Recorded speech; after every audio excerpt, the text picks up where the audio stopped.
So hello friends, welcome back to your channel. तो nursing aptitude की series number 2 आज हम आपके लिए लेके आ गए हैं। इसमें important multiple choice questions cover करेंगे जो कि आपके एबीबीएमयू, एसजीपीजीआई के होने वाले एग्जामिनेशन, केजीएमयू के साथ साथ उत्तराखंड के बीएससी नर्सिंग के इंपॉर्टेंट पार्ट ये बनते हैं।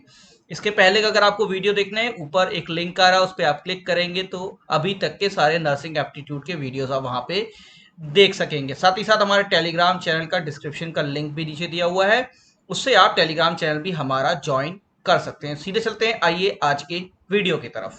आइए देखते हैं question number 1। Question number 1 start करने से पहले हम जरूर कहेंगे हमारे चैनल को सब्सक्राइब कर लीजिए, जैसे ऐसे ही वीडियो आपको लगातार मिलते रहें। तो क्वेश्चन है, what is the full form of PPE kit? तो आपने नाम बहुत सुना होगा कोविड काल में। तो what is the full form of PPE kit? Wore by health personnels, जो कि हेल्थ वाले पर्सनल्स पहनते हैं, nurses, staffs, to keep themselves away from infected patients और कोविड पेशेंट्स।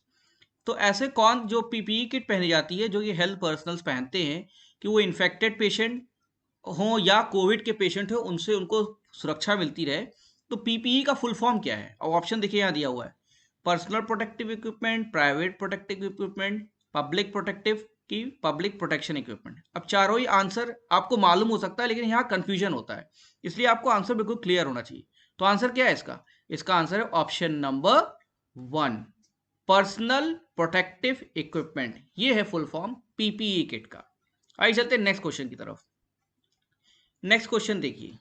नेक्स्ट क्वेश्चन कह रहा है कि what does N95 mask basically signify? तो आपको पता है N95 मास्क बहुत चला। तो N95 मास्क का बेसिकली मतलब क्या होता है, क्या सिग्निफाई करता है? इसका मतलब ये होता है इट्स प्राइस कम फॉर ₹95, कि 95 रुपीज का आता है। This mask was originated in year 1995, क्या 1995 में ये मास्क बनाया गया इसलिए N95 नाम है। इट कैन बी वोर एटलीस्ट 95 टाइम्स इन ईयर, क्या साल में ये 95 टाइम पहना जा सकता है इसलिए N95 मास्क है। कि it filter at least 95% of airborne particle, कि एयर में उड़ने वाले पार्टिकल्स में 95% फिल्ट्रेशन ये कर देता है, 5% बच जाते हैं, इसलिए N95 मास्क है। तो सही आंसर ऐसा क्या है? इसका सही आंसर है option number D, it filters at least 95% of airborne particle. अब एयरबोर्न में वायरस, बैक्टीरिया, कई तरीके के माइक्रो ऑर्गेनिज्म्स और डस्ट और एलर्जेंस हो सकते हैं। 95% फिल्ट्रेशन सबसे प्रोवाइड करता है, 5% एफिशिएंसी नहीं रहती, इसलिए इसका नाम N95 होता है। आइए चलते हैं नेक्स्ट क्वेश्चन की तरफ। नेक्स्ट क्वेश्चन देखिए क्या कह रहा है। नेक्स्ट क्वेश्चन कह रहा है, क्वेश्चन समझिएगा, अ रेस्ट्रिक्शन, पहले कह रहा है रेस्ट्रिक्शन किस चीज पे? On the movement of people, animals and goods. Restriction लगा हुआ है मूवमेंट, पीपल का मूवमेंट का, एनिमल्स का, गुड्स पे। किस लिए? Which is intended to prevent the spread of disease और पेस्ट।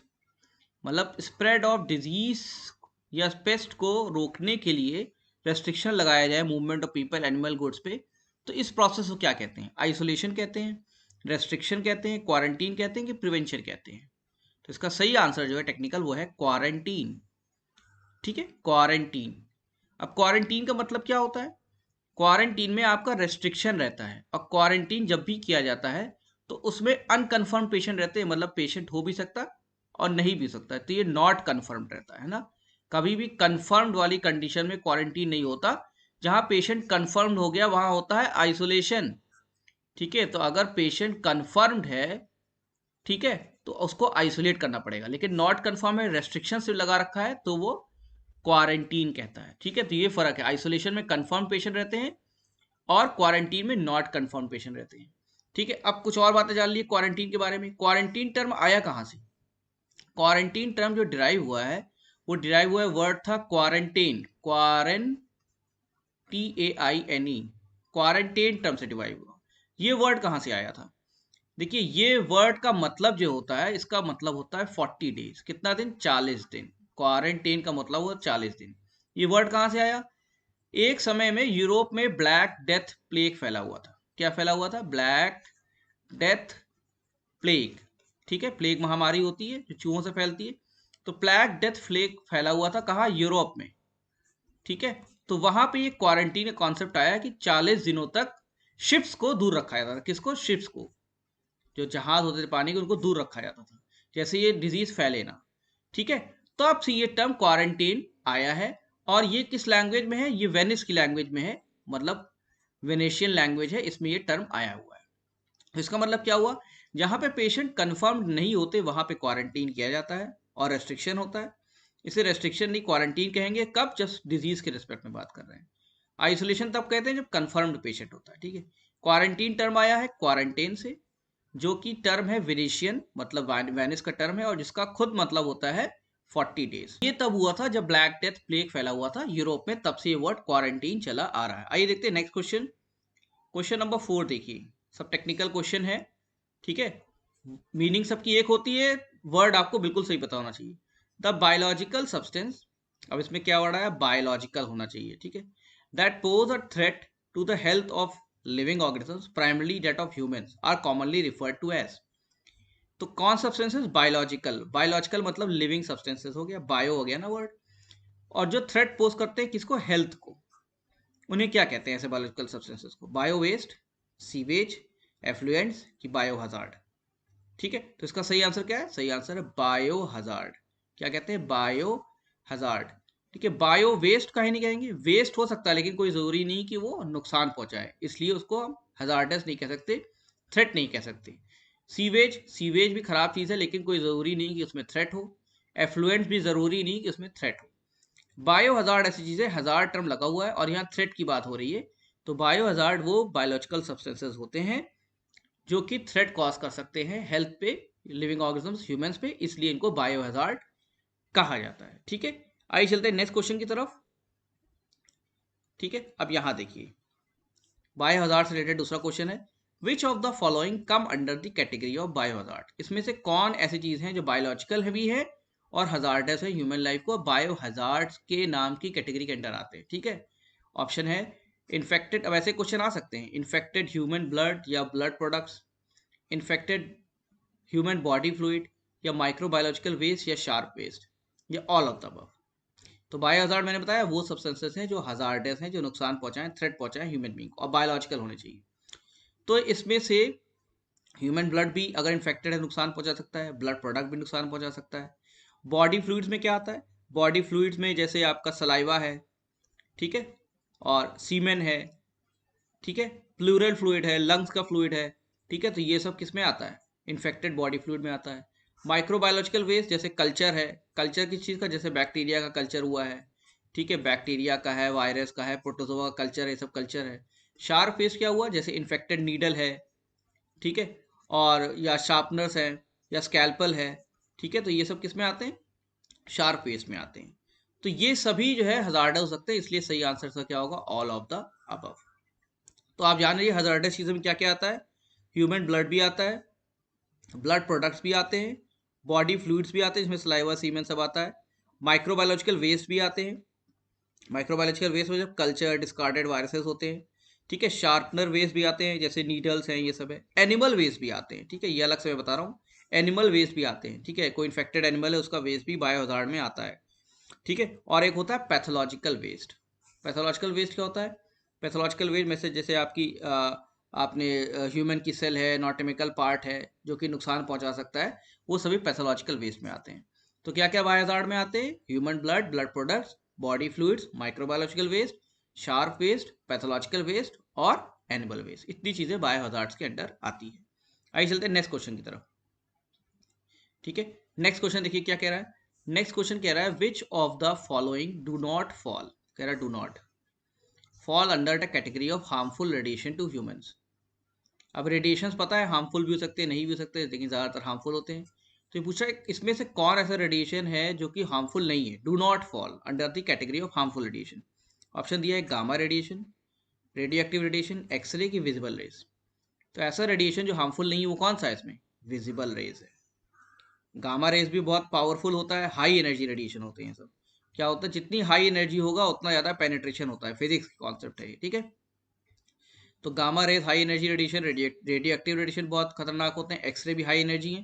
तो ये सब हाई एनर्जी रेडिएशन होने की वजह से और इजी टू पेनिट्रेट है, डीपर टू पेनिट्रेट है, तो ये हार्मफुल होते हैं। विजिबल रेज तो आप पता है जो आप देखते हैं, विजिबल विबग्योर जो होता है, ये विजिबल रेज स्पेक्ट्रम, तो ये हार्मफुल नहीं होता, बाकी हार्मफुल होते हैं। आइए चलते हैं क्वेश्चन नंबर 7 देखते हैं।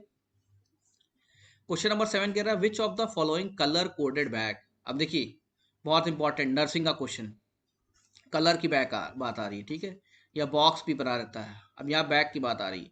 विच of the following colour coded bag is use to dispose of, किसको डिस्पोज ऑफ करने के लिए, सिरिंज, ग्लव्स, कैथेटर्स, ठीक है। तो अगर आपको सिरिंज, ग्लव्स या कैथेटर्स को डिस्पोज ऑफ करना है तो कौन सा कलर का बैग आपको यूज करना पड़ेगा, फिक्स्ड है, ये नियमावली बनी हुई है, गाइडलाइन बनी हुई है, ऐसे ही कलर के बैग में आपको सिरिंज, ग्लव्स और कैथेटर डालना है। और सिरिंज कौन सी होगी, इसमें नीडल नहीं रहना चाहिए, मतलब शार्प चीजें नहीं होनी चाहिए, बिना मतलब यूज किए हुए ग्लव्स हो गए, यूज किए हुए कैथेटर हो गए, सिरिंजेस हो गई जिसपे नीडल नहीं लगी, वो किसमें करेंगे। ऑप्शन आपके पास दिए हुए हैं, रेड बैग है, ब्लैक बैग है, येलो बैग है कि ग्रीन बैग है। सही आंसर इसका क्या है, इसका सही आंसर है, याद रखिएगा, रेड बैग। क्या है, रेड बैग। रेड कलर के बैग में ही सिरेंज, ग्लव्स और कैथेटर्स डाले जाते हैं, और सिरेंज बिना नीडल वाली, ठीक है, नीडल वाली दूसरे में डाला जाता है। Syringe, gloves, catheter red bag में होती है। आइए चलते हैं नेक्स्ट क्वेश्चन की तरफ। क्वेश्चन नंबर 8, क्वेश्चन नंबर 8 देखिए, उसी तरह की क्वेश्चन है।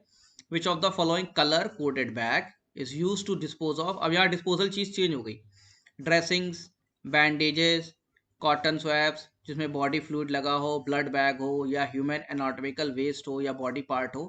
तो सब जो ड्रेसिंग वाली चीज़ें होती हैं, बैंडेज हैं, कॉटन स्वैप्स हैं, या वेस्ट प्रोडक्ट्स हैं, बॉडी के वेस्ट पार्ट्स हैं, बॉडी फ्लूइड्स हैं, तो वो सब किस में रखे जाते हैं, वो सब रेड बैग में नहीं रखे जाएंगे। तो दूसरा कलर कौन सा है, तो रेड बैग तो नहीं ही होगा।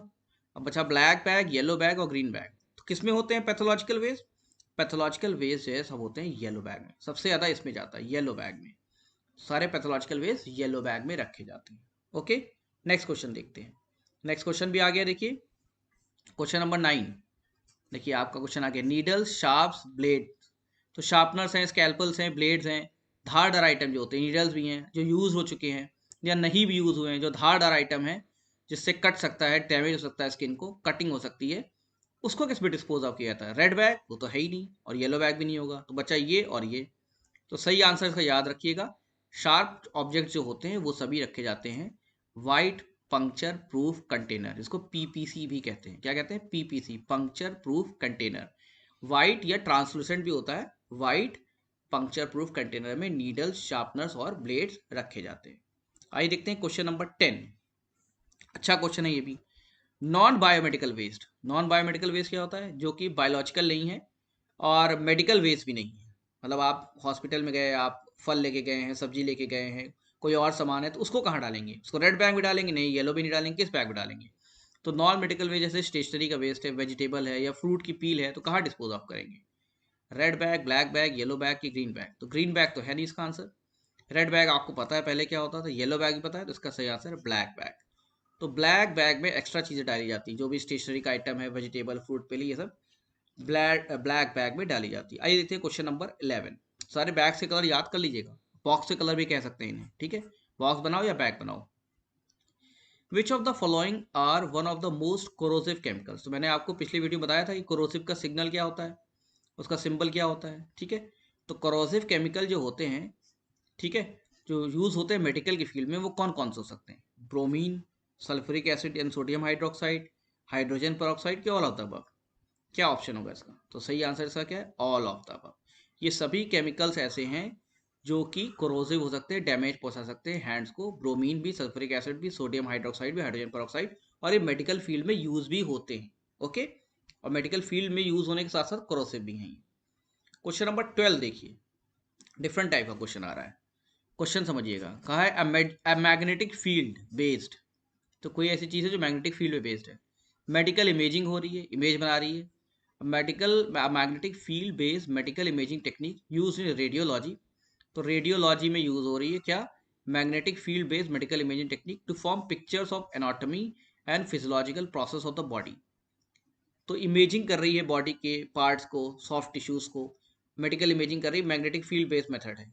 तो ऐसा कौन सा मेथड है, वो एनएमआर है, एमआरआई है, अल्ट्रासाउंड है कि एक्सरे है, ठीक है। तो इसका सही आंसर क्या है, तो इसमें कई चीज़ें पूछी हैं, उस हिसाब से आपको आंसर देना है, मैग्नेटिक फील्ड भी होना चाहिए और पिक्चर्स ऑफ एनाटॉमी और फिजियोलॉजिकल प्रोसेस को कॉपी करने की कैपेसिटी भी होनी चाहिए। तो सही आंसर इसका क्या है, एमआरआई। सही आंसर क्या है इसका, एमआरआई। एमआरआई का फुल फॉर्म क्या होता है, एमआरआई फुल फॉर्म है magnetic resonance imaging, magnetic R से रेजोनेंस, याद रखिएगा, ऑप्शन में भी कंफ्यूजन आ सकती है, and imaging, magnetic resonance imaging के थ्रू आप डिटेल्स ले सकते हैं बॉडी की, और स्पेशली जो है इसमें क्या होता है, सॉफ्ट टिश्यूज जो होते हैं जिनकी इमेजिंग मुश्किल होती है, तो सॉफ्ट टिश्यूज की इमेजिंग के लिए एमआरआई बहुत अच्छी तरीके से वर्क करता है। क्वेश्चन नंबर 13 देखते हैं, एमआरआई से रिलेटेड है। क्या बात हो रही है कि which of the following waves, waves पूछा है, apart from magnetic field are used in MRI for the diagnose of disease condition. तो एमआरआई तो डायग्नोज के लिए होती है और उसमें मैग्नेटिक फील्ड भी होती है, लेकिन उसमें एक वेव यूज होती है, एक रेडिएशन यूज होता है, वो कौन सी होती है मैग्नेटिक फील्ड के अपार्ट में? इंफ्रारेड रेज होती हैं, एक्सरे होती हैं, रेडियो वेव्स होती हैं, गामा रेज होती हैं। क्या होती हैं एमआरआई में?